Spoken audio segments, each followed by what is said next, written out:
Bom dia! Que a paz de Deus esteja com você neste novo dia que se inicia. Ave Maria, cheia de graça, o Senhor é convosco. Bendita sois vós entre as mulheres. Bendito é o fruto do vosso ventre, Jesus. Santa Maria, Mãe de Deus, rogai por nós, pecadores, agora e na hora de nossa morte. Nossa Senhora do Rocio.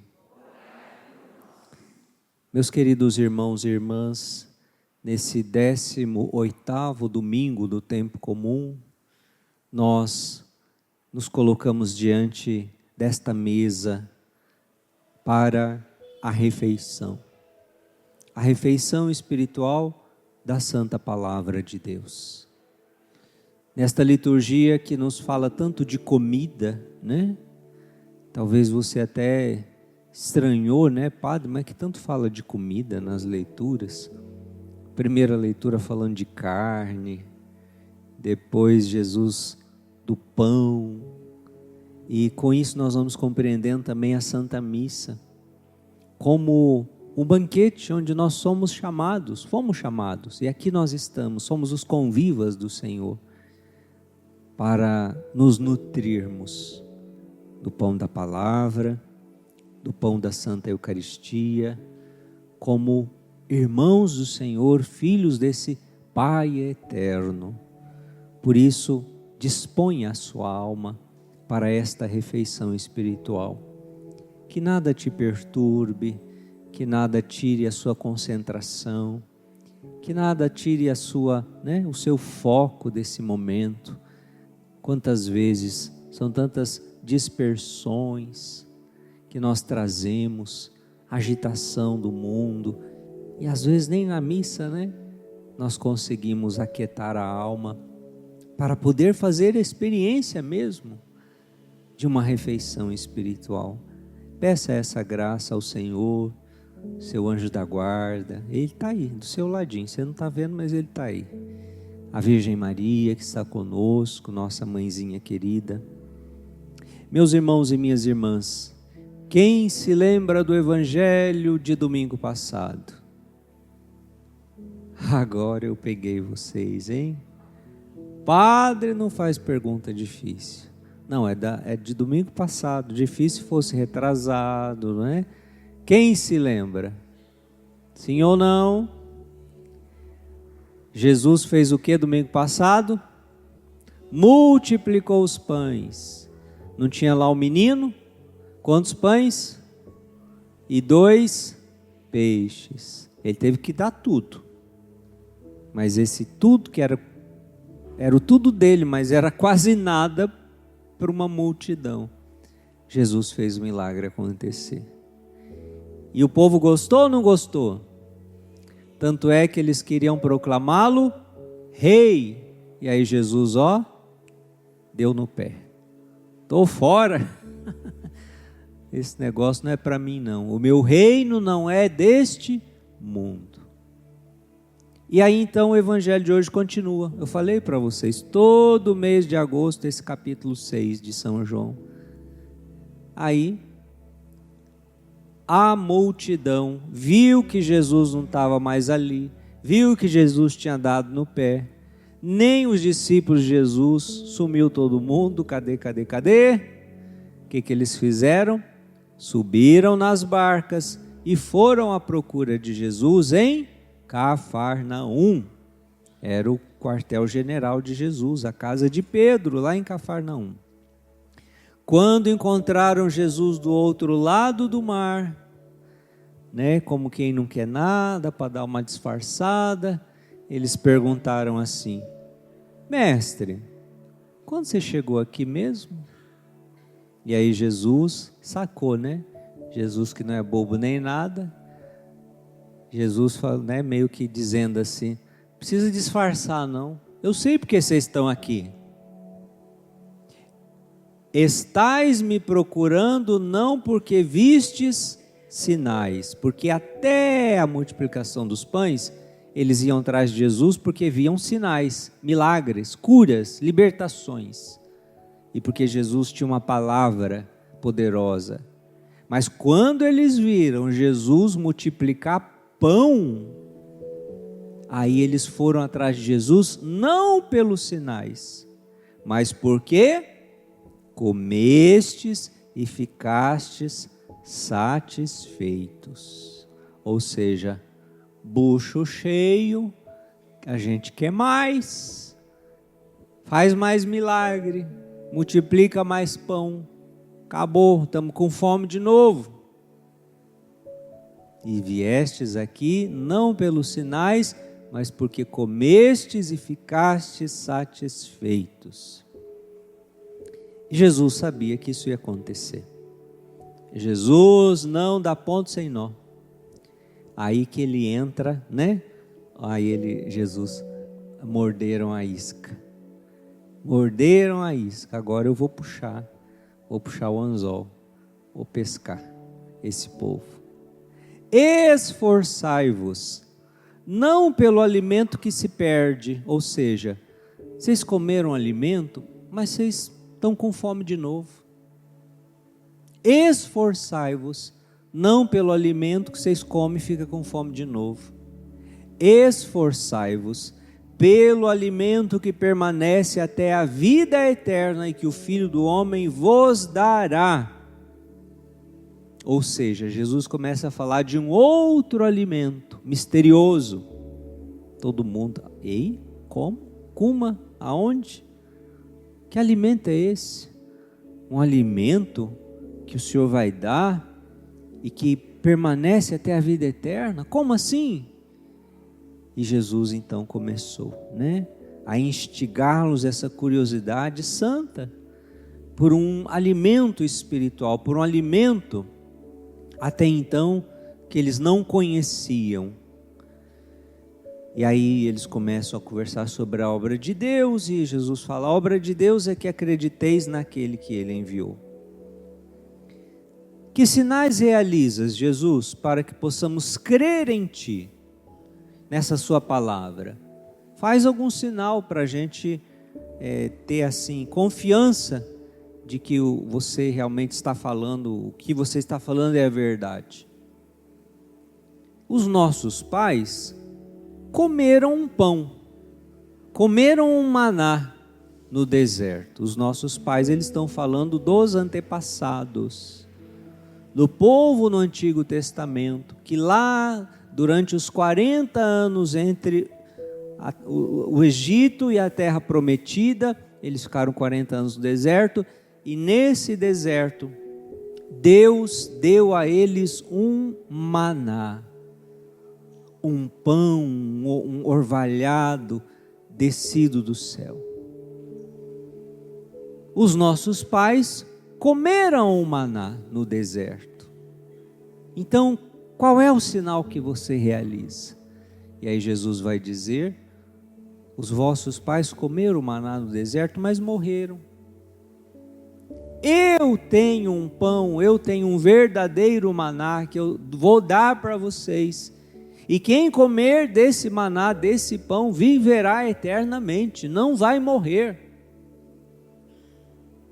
E aí ele vai desembocar numa linda oração: Senhor, dai-nos sempre desse pão. Mas vamos entender esse maná no deserto, para a gente compreender bem. Quem prestou atenção na primeira leitura, sim ou não? Livro do Êxodo. Tudo bem, o povo vivia lá no Egito, aquela escravidão, aquela opressão, até que Moisés, liderou esse povo. Há um Deus, há uma aliança, e quem quiser sair dessa miséria, desta escravidão e ir para uma terra prometida, viver uma aliança com Deus, venham comigo. Aí tinham os hebreus, tinha os que não eram hebreus, sei lá o que era, mas se animaram de ir também, e foram. E aí então toda aquela, quem leu a Bíblia, assistiu os filmes, tudo, aquela coisa lá, muito linda, aquela libertação poderosa, a travessia do Mar Vermelho, e o exército do faraó que vem atrás, e aí as águas submergem o exército inimigo. É aquele povo então que faz essa experiência do poder de Deus, da libertação de Deus. Só que deserto é deserto, né, minha gente?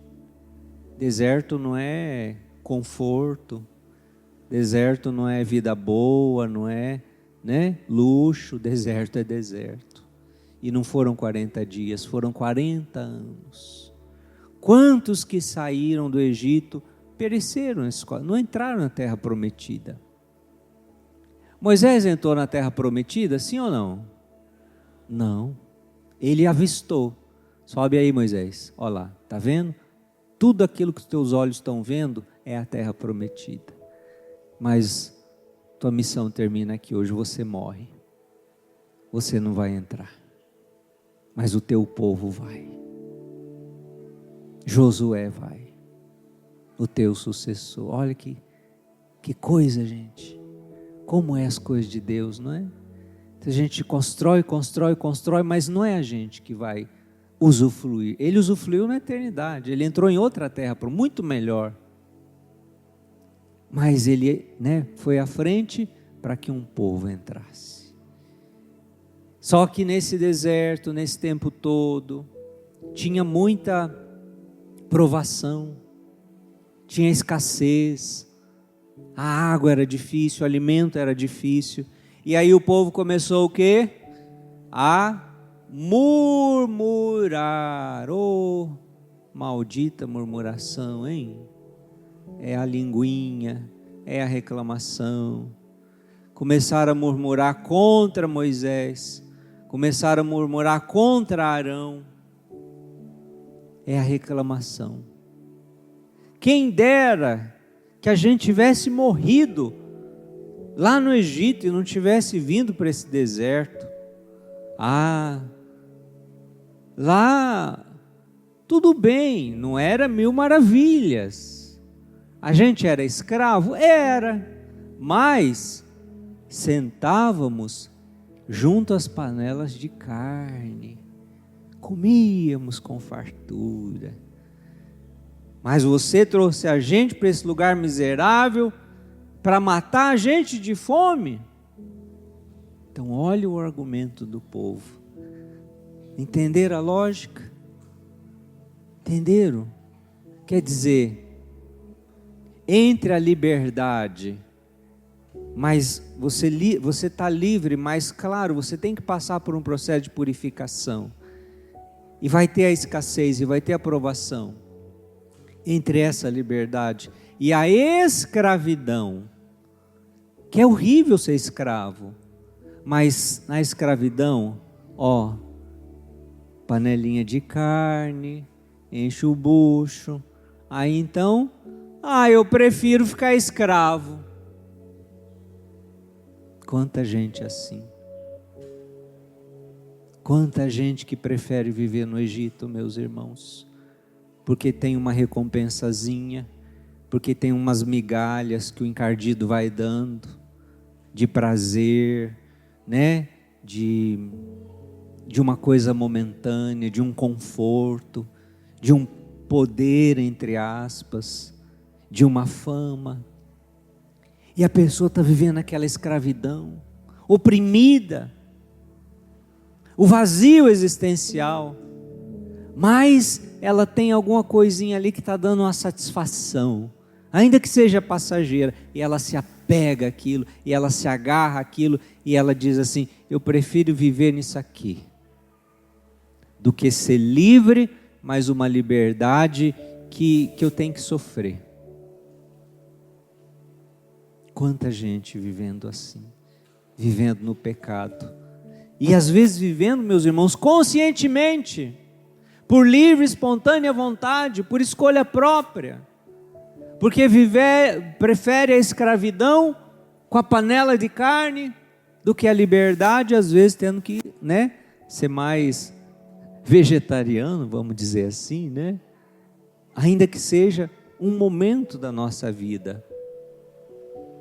E aí então esse povo começou a reclamar. E aí então Deus, na sua misericórdia, Deus na sua bondade, Deus prepara, Deus provê. Então dois alimentos, né? A leitura fala de dois alimentos. Eu ouvi as murmurações dos filhos de Israel. Então, diga-lhes, pois, ao anoitecer vocês vão comer carne, e de manhã vos fartareis de pão. Então à noite vinham as codornizes, eram aves, eram pássaros, e eles comiam aquela carne. E de manhã vinha o maná, né? Uma planta, uma árvore brotava lá, uma resina, uma coisa que eles faziam com um trigo, com aquilo, uma massa, e aquilo tinha um gosto de um bolo de mel. Era um maná no deserto. Assim sabereis que eu sou o Senhor nosso Deus. Veja como Deus é maravilhoso, que Ele é até um bom nutricionista, vocês perceberam? Deu a proteína e deu o carboidrato, para a coisa ficar bem equilibrada na vida do povo de Deus. Portanto, não seja exagerado, viu? Nem Deus quis exagero.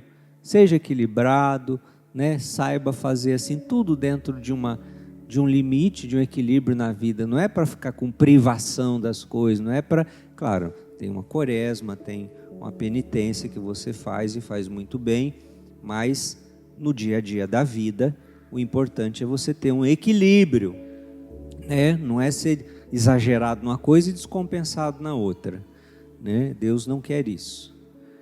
E aí então Deus, isso mostra o que, meus irmãos? Que Deus vem, Deus cuida da gente, Deus provê, Deus não quer o nosso mal. Então, mas não murmuremos, louvemos, dobremos o nosso joelho, busquemos em Deus, entreguemos a Ele as nossas necessidades. E aí Jesus, né, voltando ao Evangelho, Jesus vai dizer: é o meu Pai que vos dá o verdadeiro pão do céu, pois o pão de Deus é aquele que desce do céu e dá vida ao mundo. E aí eles vão dizer: Senhor, dai-nos sempre desse pão. E aí Jesus, né, é a cereja do bolo: eu sou o pão da vida. Quem vem a mim não terá mais fome, e quem crê em mim nunca mais terá sede. Meus irmãos, é Jesus. Jesus é aquele que pode matar esta fome do mundo, esta fome mais profunda, esta fome existencial, essa fome que Deus permite que nós tenhamos, passemos, mas Ele nos dá o alimento, é o próprio Cristo, é a fé em Jesus. Só em Jesus nós encontramos, Ele é o caminho, a verdade e a vida. Enquanto o mundo, enquanto as pessoas ainda buscam em tantas coisas, em tantas situações, em tantas falsas promessas, continuará com esta fome profunda de sentido para a vida, que só Jesus é capaz de nos dar. Por isso que hoje, à luz dessa palavra de Deus, Jesus continuará nos falando nos próximos domingos desse pão, até que vai desembocar lá no final da missa, lá no final do mês, no seu corpo e no seu sangue, que é a Eucaristia. Mas aqui Jesus está falando dele enquanto esse Filho de Deus que foi dado ao mundo, a sua pessoa. Por isso, crer em Jesus, ter a fé em Jesus, renovar a nossa fé no Senhor. Ele é o pão descido do céu. Glória ao Pai, ao Filho e ao Espírito Santo, como era no princípio, agora e sempre.